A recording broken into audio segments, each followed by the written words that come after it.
दोस्तों, आईएएस भारतवर्ष में आपका स्वागत है। दोस्तों, हमने अपने गाइडेंस वीडियो में बताया है कि एनसीईआरटी पुस्तकों को आधार मानकर ही परीक्षक प्रश्न पत्र बनाते हैं। दोस्तों, तो आज का हमारा विषय है यूपीएससी, पीसीएस या अन्य कॉम्पिटिटिव एग्जाम्स में क्या पढ़ें क्या ना पढ़ें। दोस्तों, हमने अपने गाइडेंस वीडियो में बताया है कि एनसीईआरटी पुस्तकों को आधार मानकर ही परीक्षक प्रश्न पत्र बनाते हैं, या कहीं बाहर की पुस्तक से भी यदि तथ्य लिए जाते हैं तो उसकी सत्यनिष्ठता में एनसीईआरटी पुस्तकों की भूमिका ही अहम होती है। दोस्तों, यदि आप कक्षा 12वीं तक की एनसीईआरटी पुस्तकों का गहन अध्ययन तथ्यात्मक रूप से कर लें तो आप अच्छे अंकों के साथ आईएएस, पीसीएस की परीक्षा क्वालीफाई कर सकते हैं या अन्य प्रतियोगी परीक्षाएं क्वालीफाई कर सकते हैं। दोस्तों, यह कहना ठीक नहीं कि कक्षा 12वीं तक के पुस्तकों के अध्ययन से यूपीएससी, पीसीएस की परीक्षाएं क्वालीफाई नहीं की जा सकती हैं, बल्कि यह कहना ठीक होगा कि कक्षा 12वीं पास छात्र भी 12वीं तक के कोर्स की गहराई से जानकारी नहीं रखते, क्योंकि वे परीक्षा पास करने के लिए अध्ययन करते हैं। बहुत से ऐसे प्रतियोगी देखे गए हैं जो स्नातक करने के बाद पहले प्रयास में ही यूपीएससी, पीसीएस की परीक्षा क्वालीफाई कर लेते हैं। इसका कारण यह है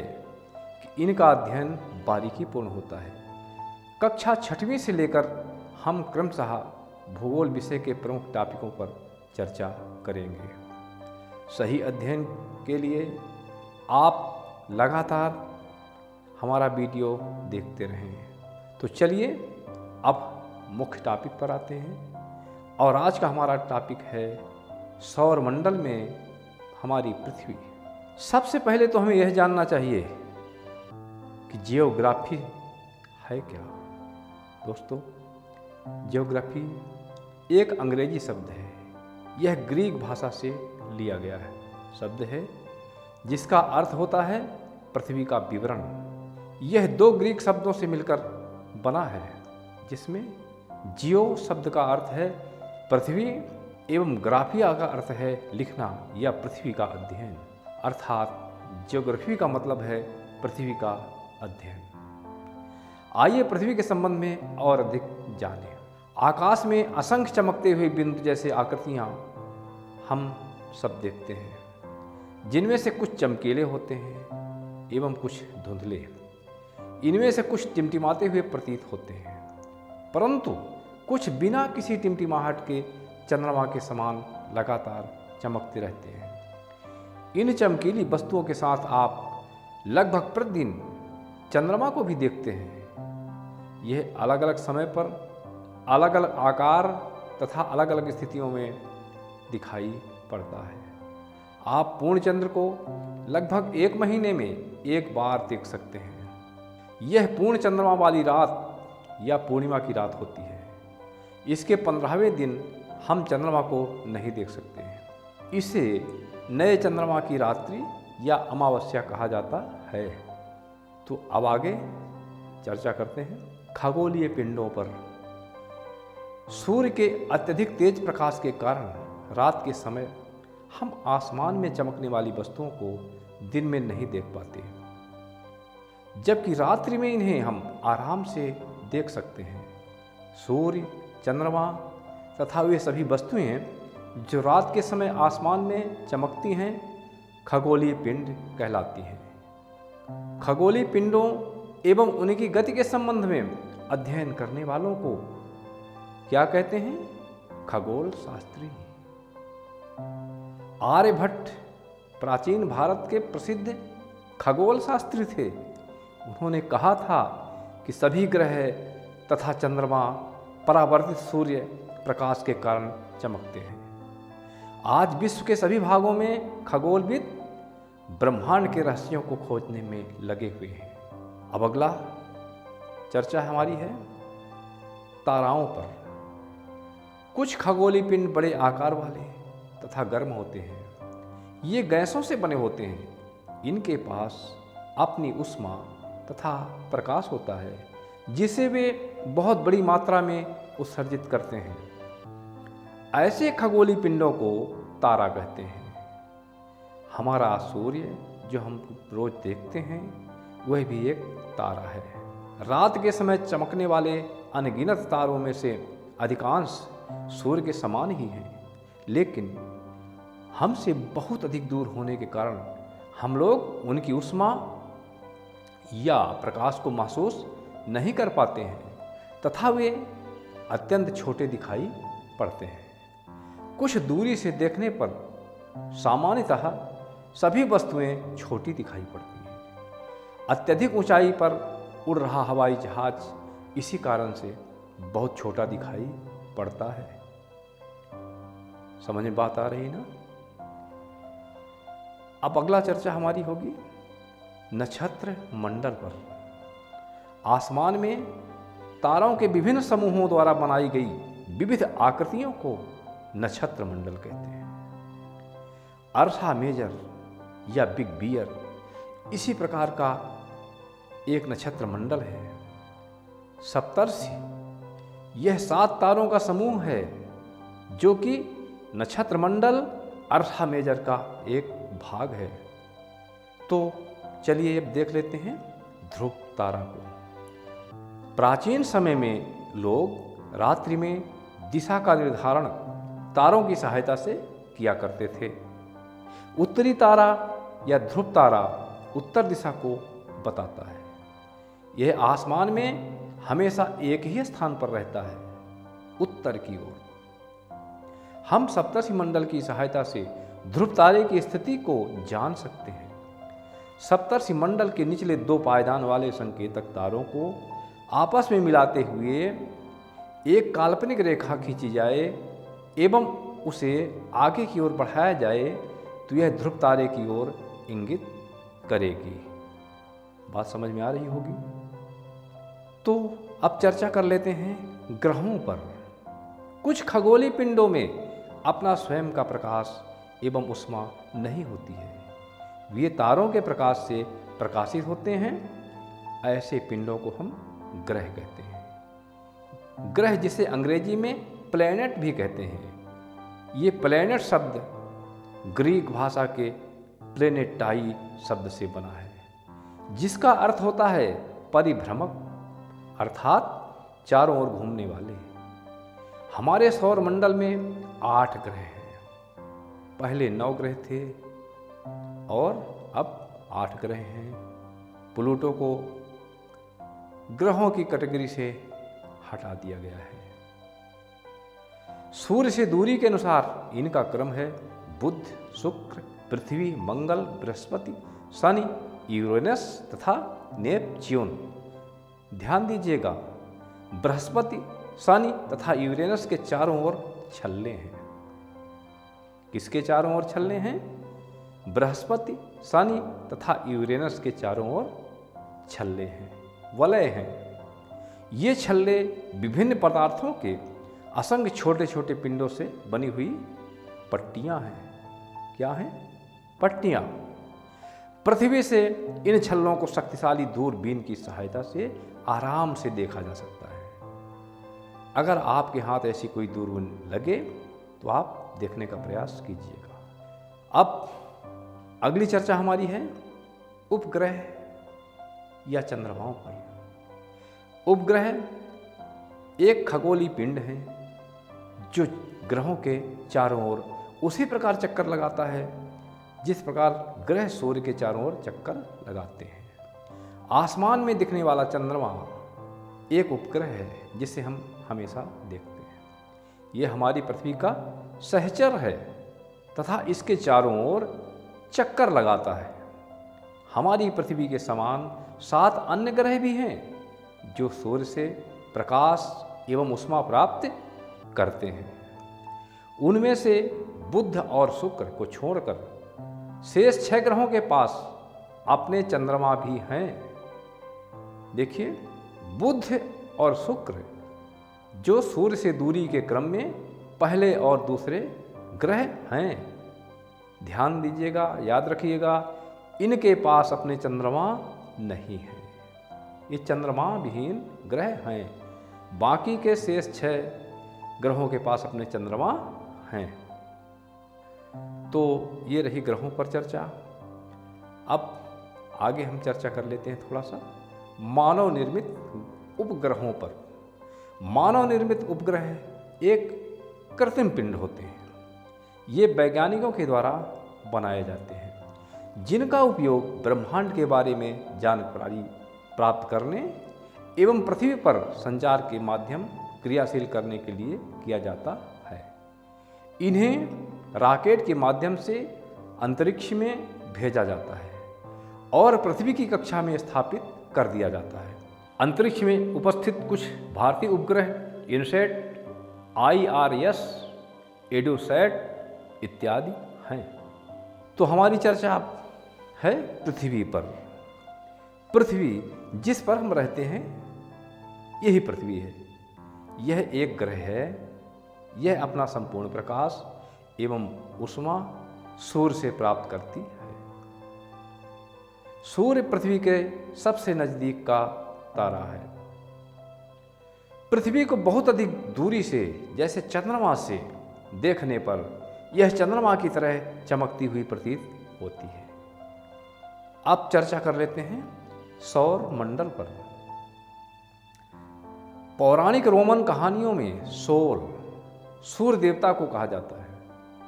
सौर शब्द का अर्थ है सूर्य से संबंधित। इसीलिए सूर्य के परिवार को सौरमंडल या सोलर सिस्टम कहा जाता है। सूर्य, 8 ग्रह, उनके उपग्रहों तथा कुछ अन्य खगोलीय पिंडों जैसे क्षुद्र ग्रहों आदि एवं उल्का पिंडों को मिलाकर सौरमंडल कहा जाता है। सौरमंडल को हम सौर परिवार का नाम देते हैं, जिसका मुखिया सूर्य है। आइए जरा सी जानकारी सूर्य के विषय में प्राप्त करते हैं। सूर्य सौरमंडल के केंद्र में स्थित है।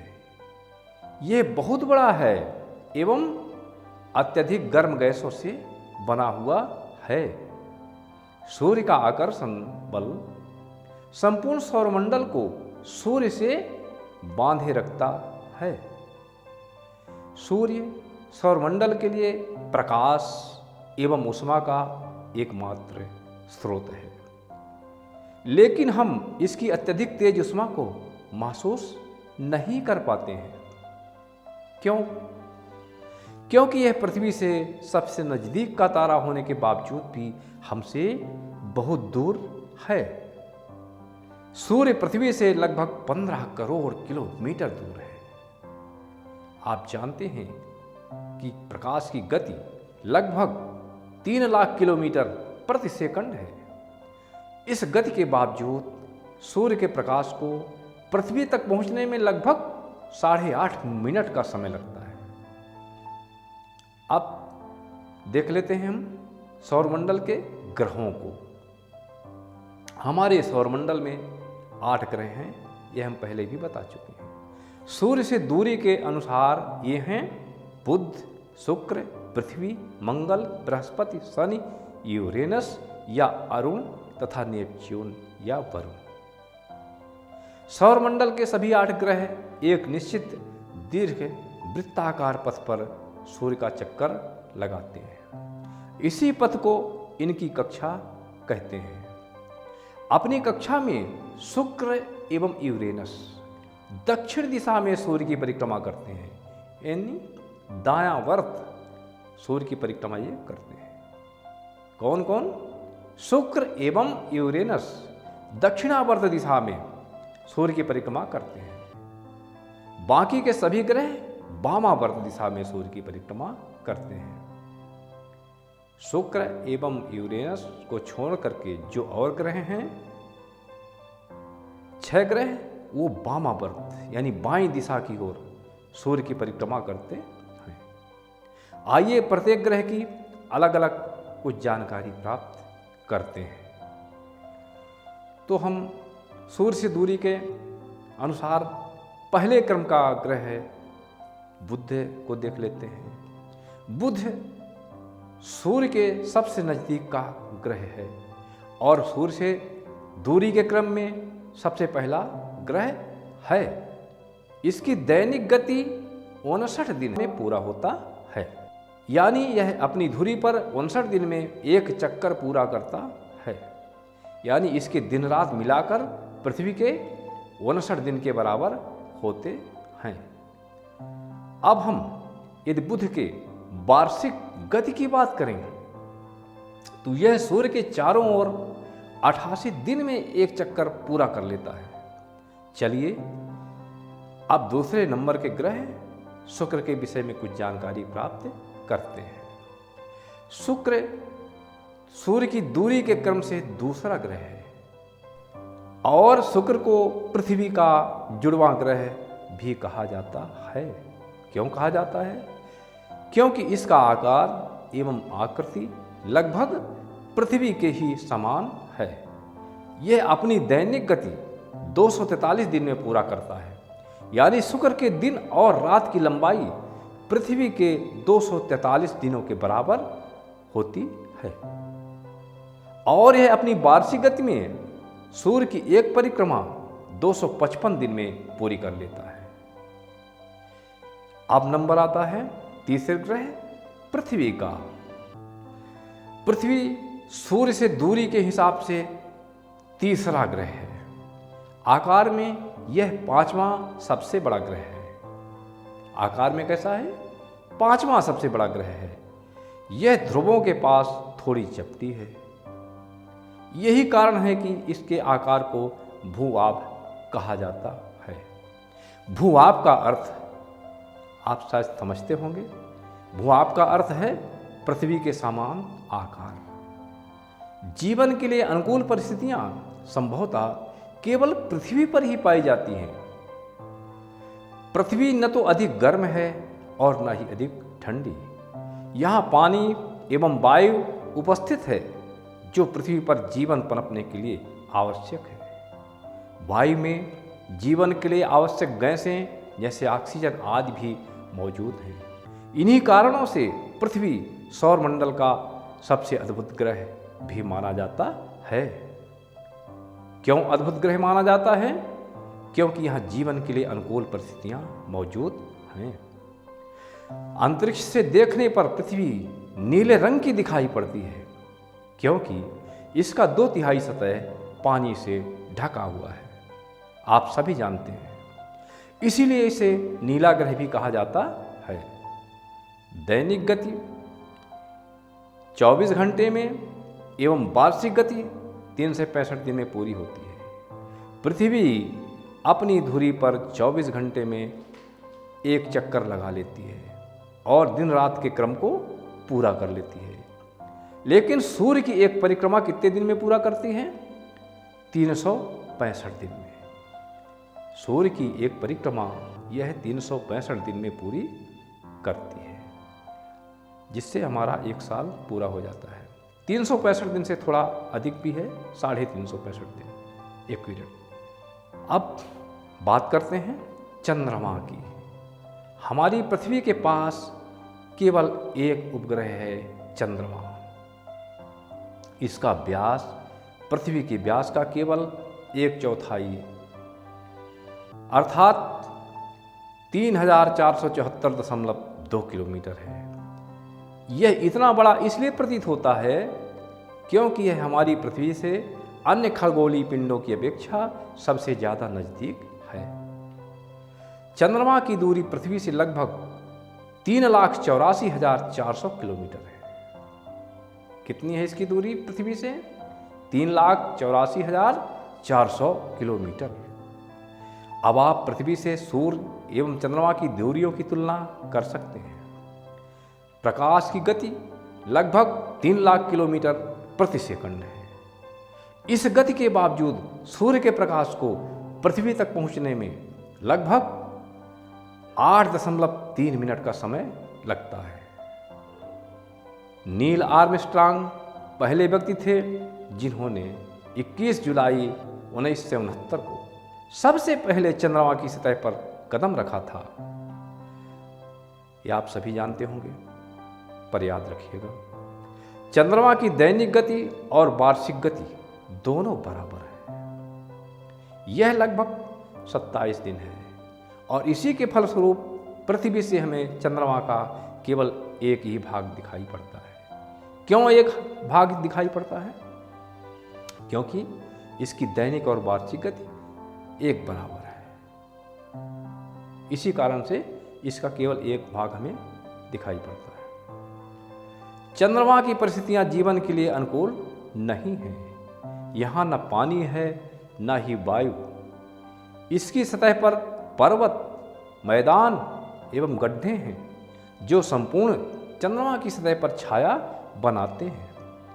पूर्णिमा के दिन चंद्रमा पर इनकी छाया को देखा जा सकता है। चंद्रमा का यही भाग पृथ्वी से काला धब्बा के रूप में दिखाई पड़ता है। अब आगे चर्चा कर लेते हैं मंगल ग्रह को। मंगल सूर्य से दूरी के क्रम से चौथे क्रम का ग्रह है।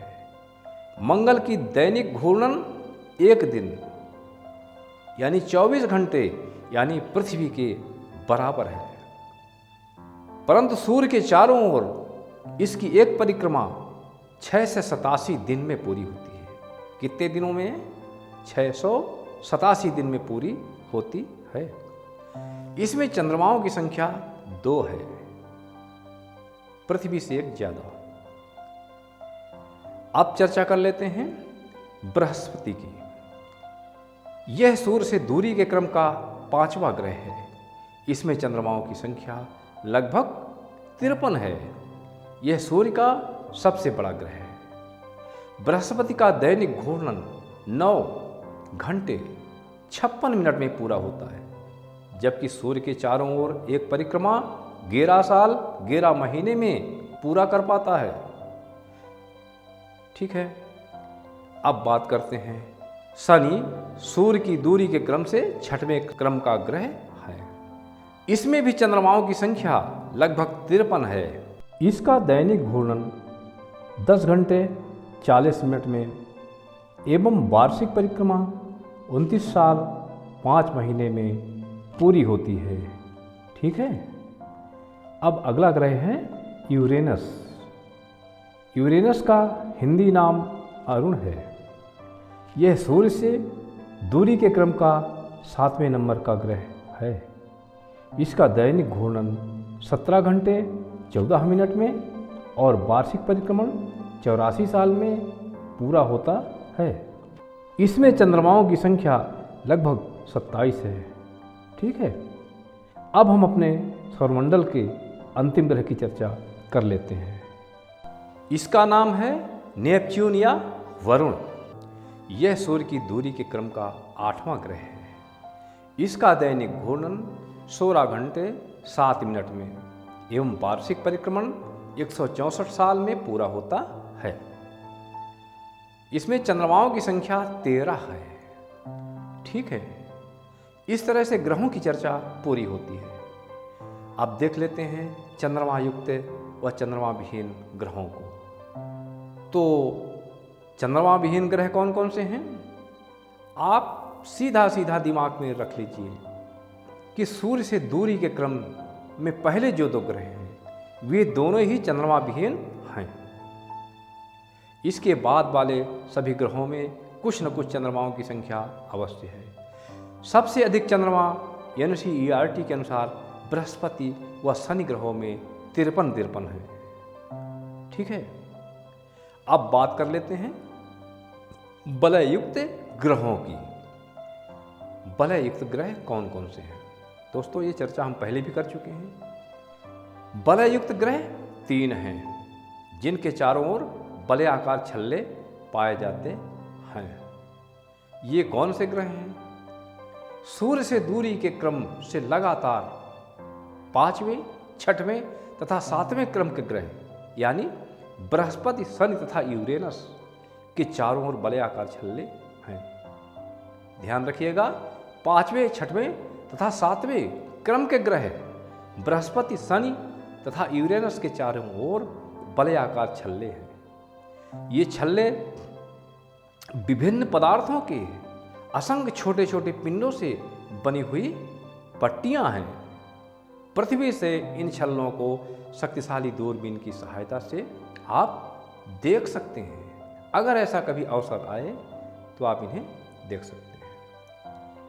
अब बात करते हैं आंतरिक ग्रहों और बाह्य ग्रहों की। इस तरह की बातें परीक्षा में, कंपटीशन की परीक्षाओं में, यूपीएससी में, पीसीएस में पूछे जाते हैं। तो सबसे पहले जान लेते हैं हमारे आंतरिक ग्रह कौन कौन से हैं। सूर्य से बहुत नज़दीक के ग्रह जो चट्टानों से बने हुए हैं, ये सूर्य से दूरी के क्रम से प्रथम 4 ग्रह हैं। याद रखिएगा, पहले 4 ग्रह बुध, शुक्र, पृथ्वी, मंगल। इन्हें पार्थिव ग्रह भी कहते हैं क्योंकि ये चट्टानों से बने हुए हैं। ठीक है, अब जानते हैं बाह्य ग्रहों के बारे में। ये सूर्य से बहुत दूर हैं तथा बहुत बड़े आकार के हैं। ये गैसों व तरल पदार्थों से बने हुए हैं। ये सूर्य से दूरी के क्रम में अंतिम 4 ग्रह हैं।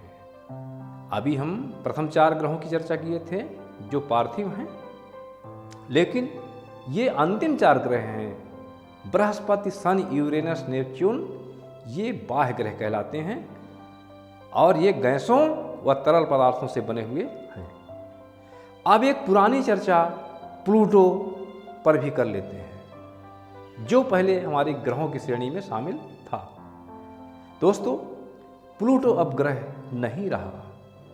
2006 तक प्लूटो भी एक ग्रह माना जाता था, परंतु अंतर्राष्ट्रीय खगोलीय संगठन ने प्राग की अपनी बैठक अगस्त 2006 में यह निर्धारित कर लिया कि कुछ समय पहले खोजे गए अन्य खगोलीय पिंड 2003 यूबी 313, सिरस तथा प्लूटो बौने ग्रह कहे जा सकते हैं। अतः प्लूटो को ग्रहों की श्रेणी में नहीं रखा जाना चाहिए, ऐसा अपनी बैठक में निर्धारण किया। अब बात कर लेते हैं क्षुद्र ग्रहों की। क्षुद्र ग्रह यानी छोटे ग्रह। अंतरिक्ष में तारों, ग्रहों एवं उपग्रहों के अतिरिक्त असंख्य छोटे छोटे पिंड भी सूर्य के चारों ओर चक्कर लगाते हैं। ऐसे पिंडों को हम क्षुद्र ग्रह कहते हैं। ये कहाँ पाए जाते हैं? ये मंगल एवं बृहस्पति की कक्षाओं के बीच पाए जाते हैं। कहाँ पाए जाते हैं? मंगल एवं बृहस्पति की कक्षाओं के बीच। वैज्ञानिकों के अनुसार क्षुद्र ग्रह के ही भाग होते हैं जो कि बहुत वर्ष पहले विस्फोट के बाद ग्रहों से टूटकर अलग हो गए थे। ठीक है, चलिए अब जान लेते हैं उल्का पिंडों के विषय में। उल्का पिंडों का नाम आप सुने हुए होंगे।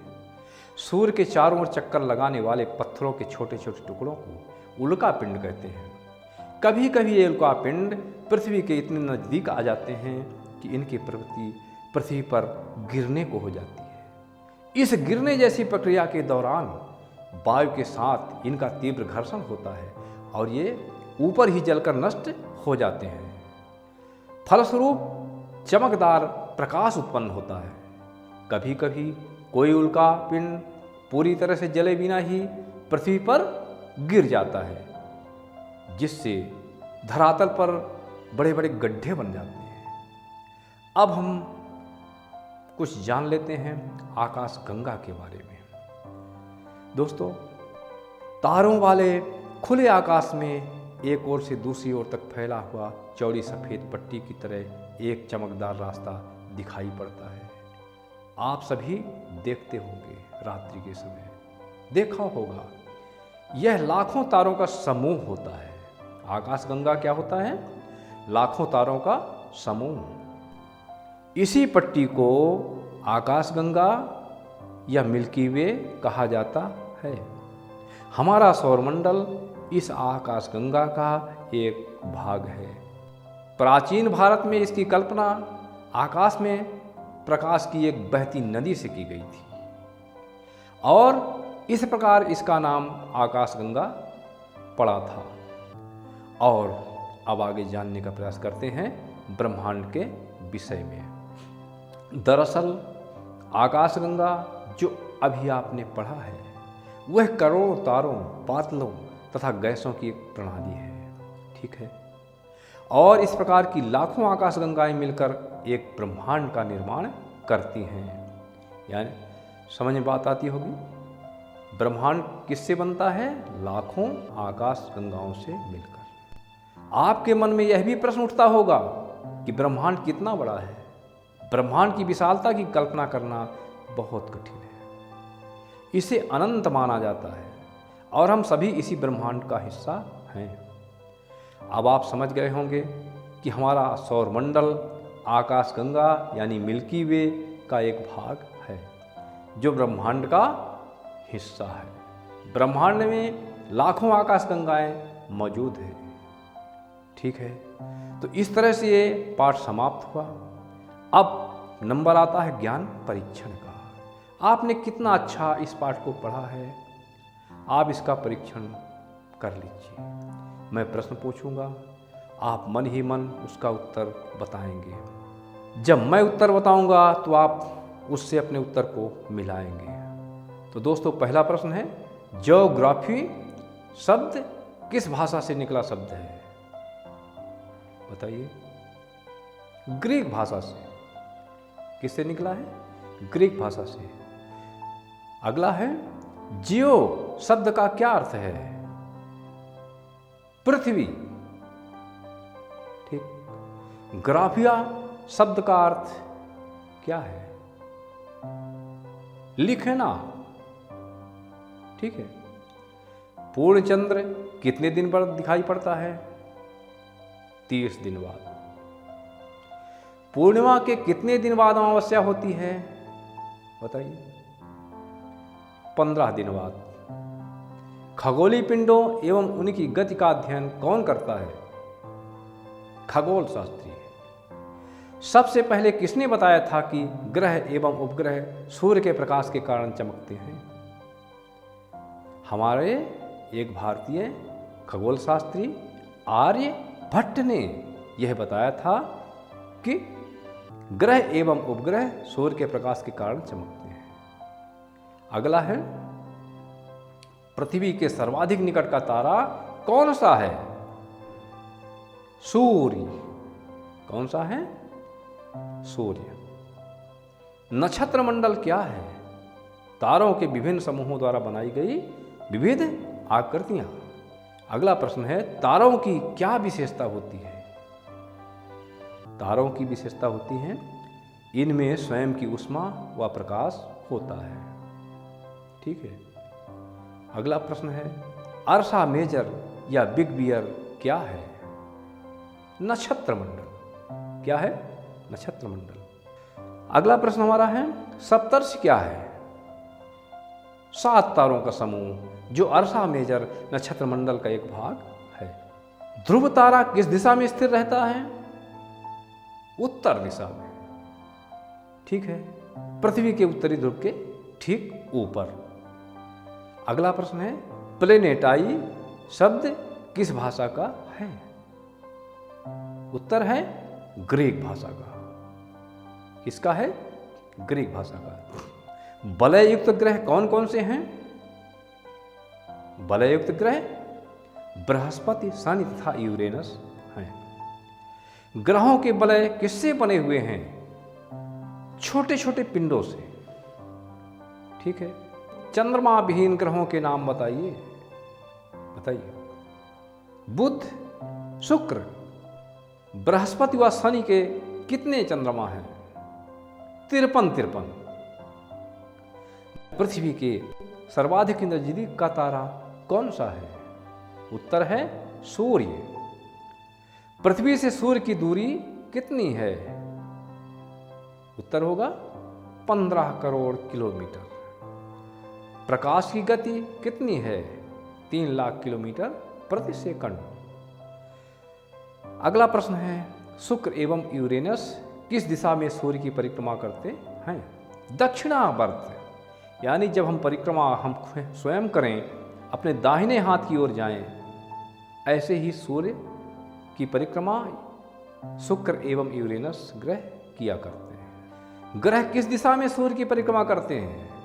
बाकी के ग्रह जो 6 हैं। उत्तर होगा बायां वर्त।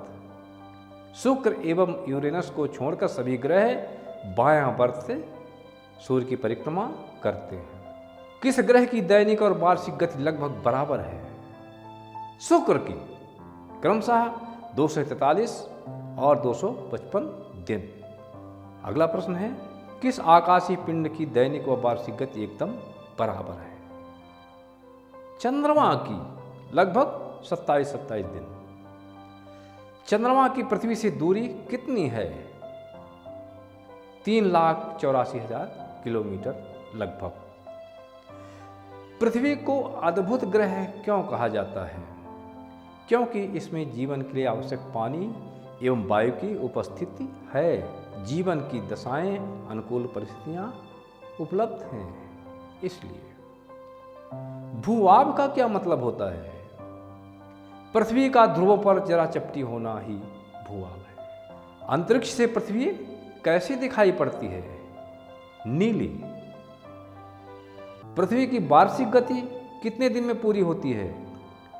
365 दिन में, थोड़ा सा और, यानी 365.25 दिन में।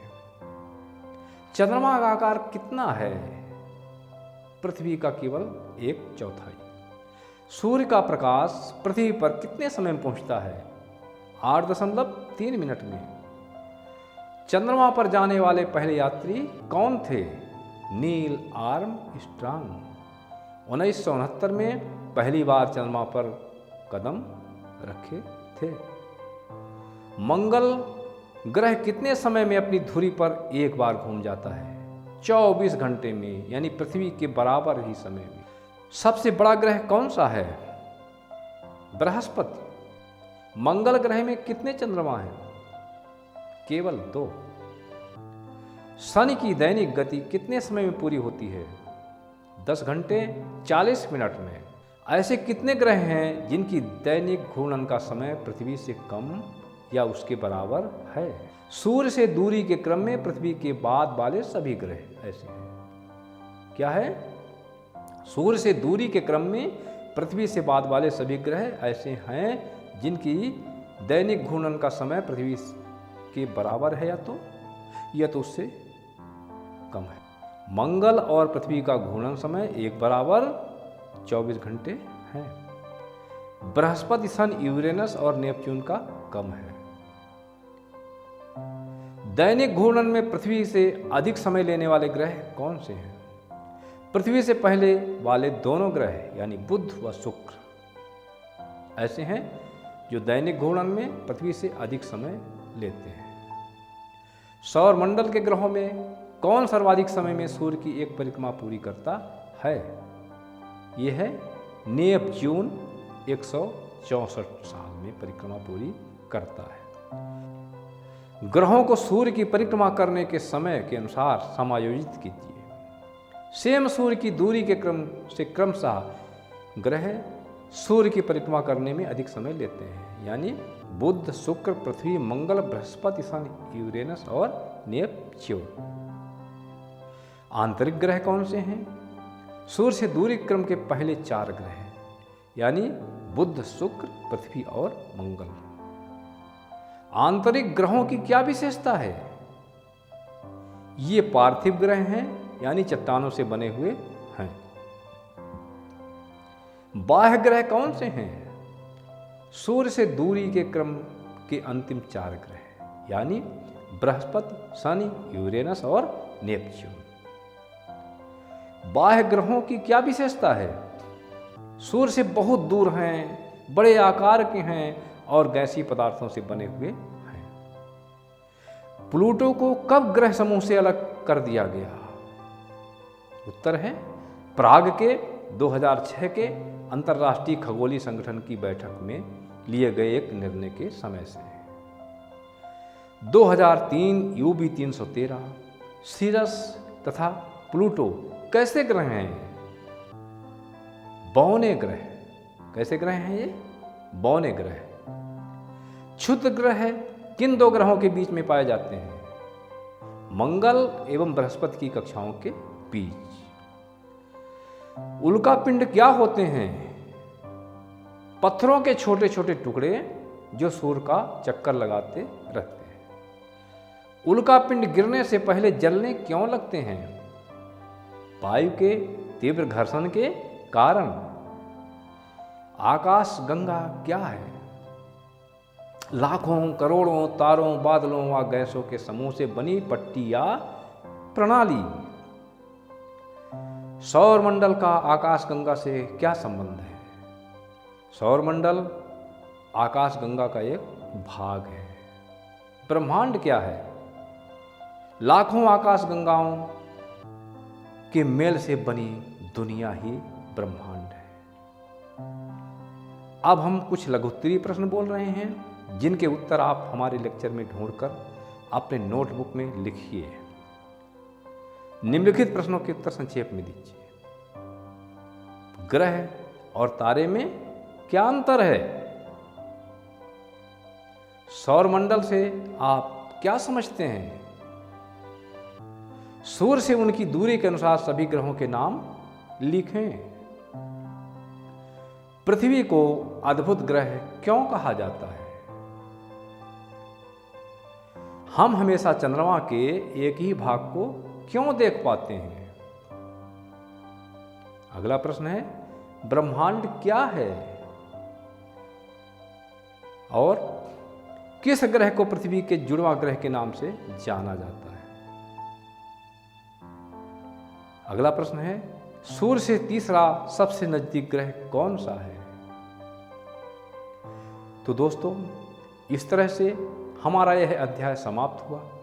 हमारा अगला अध्याय अक्षांश एवं देशांतर रेखाओं की विशिष्ट जानकारी पर आधारित होगा।